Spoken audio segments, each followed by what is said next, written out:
It is no longer I who lives, but Christ who lives in me. All glory to God. ഏറെ നാളത്തെ കാത്തിരിപ്പിനൊടുവിൽ ഒക്ടഗോണിലേക്ക് തിരിച്ചെത്തിയതിനു പിന്നാലെ ഉണ്ടായ അപ്രതീക്ഷിത പരിക്കിലും പരാജയത്തിലും തളരാതെ ദൈവത്തിലുള്ള തന്റെ അചഞ്ചലമായ വിശ്വാസം പരസ്യമായി പ്രഖ്യാപിച്ച് UFC ബോക്സിംഗ് താരം കോർണർ മക്ഗ്രഗർ. മാക്സ് ഹോളോവോയുമായുള്ള പോരാട്ടത്തിൽ ആദ്യ റൗണ്ടിൽ തന്നെ കാലിന് പരിക്കേറ്റ് പുറത്താകേണ്ടി വന്നതിന് ശേഷമാണ് താരം തന്റെ ക്രൈസ്തവ വിശ്വാസത്തെക്കുറിച്ച് തുറന്നു പറഞ്ഞത്.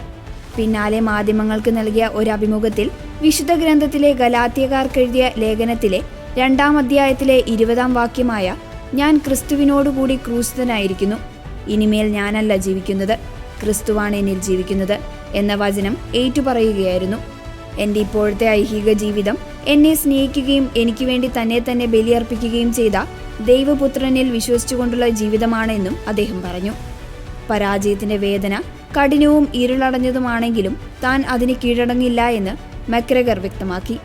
ദൈവത്തിൽ സർവവും സമർപ്പിച്ച് മുന്നോട്ടു പോകുമെന്നും എല്ലാ ഞായറാഴ്ചകളിലും ദേവാലയത്തിൽ പോയി പ്രാർത്ഥിച്ച് തിന്മയുടെ ശക്തികളെ ചെറുക്കുമെന്നും താരം സോഷ്യൽ മീഡിയയിലൂടെ കൂട്ടിച്ചേർത്തു.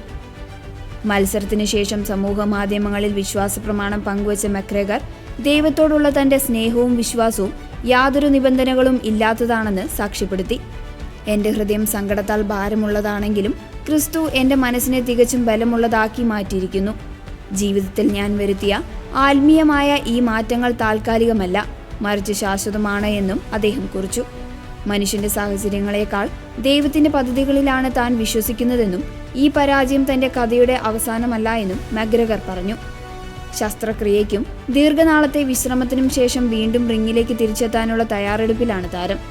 ലോകത്തിനു മുന്നിൽ വൻ പരാജയം ഏറ്റുവാങ്ങിയപ്പോഴും നിരാശനാകാതെ ക്രിസ്തുവിനെ പ്രത്യാശയുടെ കേന്ദ്രമാക്കി ഉയർത്തിക്കാട്ടിയ മക്ഗ്രഗറിന്റെ നിലപാടിനെ വലിയ ആദരവോടെയാണ് ആഗോള വിശ്വാസി സമൂഹം നോക്കിക്കാണുന്നത്.